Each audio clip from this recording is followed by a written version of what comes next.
Hello YouTube and welcome to my channel. As the thumbnail says, this is a genius idea. Whether you use it for a pickup truck, a minivan, your workshop, or even hiking out in the backwoods.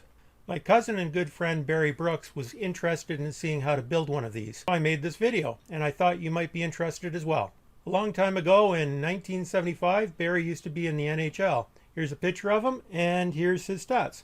So hello to Barry and all the hockey lovers out there. Let's get started on the build.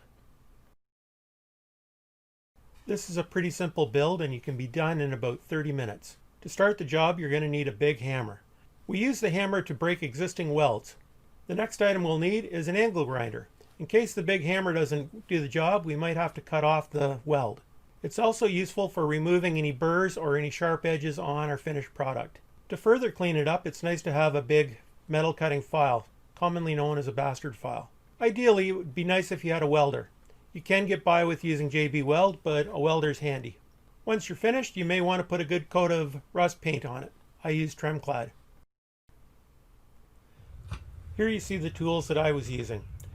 A large ball peen hammer.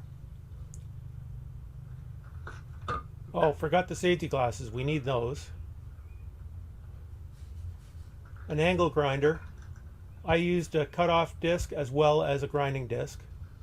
Sadly, my filming did not include the welding or the grinding process as my camera had a little issue. I have a small Lincoln MiG 140 that I use for these types of jobs. I highly recommend that welder. It runs on 110 volts and it does everything I seem to need. And here's an example of our genius idea. It is a super hook. They come in different sizes. The one on the top, as you can see, is smaller and it's handy for putting things on pegboard. The middle one is my daily driver. It resides in my truck or sometimes in our minivan. The one on the bottom is a hoe about to be converted into a super hook. Here you can see the hoe. I purchased this at a local hardware store. There's nothing special about it, although you do want to make sure it's got a welded tang like you can see here. This has been welded on in the center and we can probably beat that off, or maybe with the help of the angle grinder try and take it off to leave us the result of what we see here, which is the finished project. What I've done with the welder is added some nubs to the walking part as well as to the tip so you can put things up on a rack. Now the little guy here is really handy. I've got a special bend in it so you can pick things off the pegboard and then replace them as well. This works really well. I use it all the time in the shop. Here we go, getting the hoe, perfectly new, about to destroy it. Taking the big effing hammer and beating one side then the other and going back and forth. What this does is it stresses the metal by the weld and hopefully it will break off the hoe part, leaving us the raw hook. You can see I'm beating on it and what else can you say? Back and forth, back and forth. Eventually I'm going to turn it on the ground and pound it back again. You can start to see it bend and that's a good sign. You'll start to see a crack by the weld, and if you keep on hitting it, eventually it will come off. I decided it needed a little bit of help, so I got the angle grinder with a cutoff wheel, and now I'm just slicing below the hook, trying to release that hoe part so that we can beat it off and then just leave the hook part. Not very exciting, but it has released it. Now with the hammer I'm going to continue beating on it, and in a second we should have that off. And it manages to hit my foot, which is wonderful. And here we go. Coming up and into the foot. Yep. There we are. So that whole part is now off, leaving us the hook, and we'll just have to clean that up with a grinder and make sure there's no sharp edges. With this hook, I've welded a small nut to the end of the hook.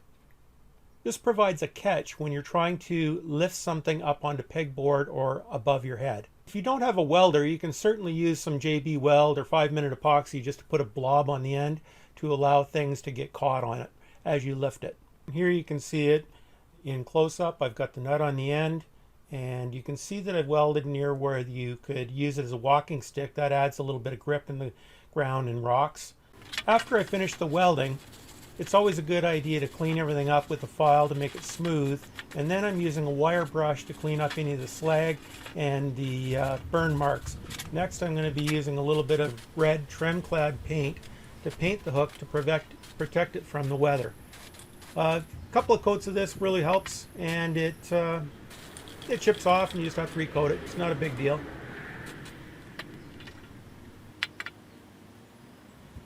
And here I am using the little hook to put things away on the pegboard. I'm pulling down my little square.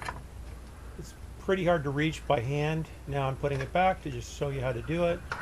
It's not complicated, it's just a little hook, and it sure makes it easy to reach those tough spots. Got a file, here we go, we're going to grab it. We're done, we put it away. And it hangs onto the right hand side of my pegboard, so it's always ready to use. Great idea. Now we're looking at the back of my truck. I've got an old TV with some stuff behind it. Let's grab some stuff. Well, Gatorade bottles have got to come out somehow. Next, we're going to grab that big full jug of water. Oh, TV out of the way. And we're going to pull it around, and you can see how convenient it is rather than having to reach. I keep that in the back of my truck at all times. And here we are testing it out as a walking stick. It's an old guy moving, and you can see it's a great walking stick for hiking. You can use it for prying, you can use it for grabbing things, moving wood out of the way, branches out of the way. It's just a great thing to have. If you also carve a couple of inch marks on them, it becomes a ruler. 17 bucks, hardware store.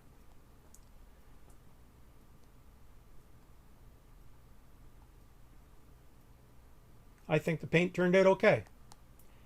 And as always, thank you for watching this video, and I hope you found it entertaining. If you did, I'd really appreciate a thumbs up, and if you'd support the channel by subscribing, that would be awesome.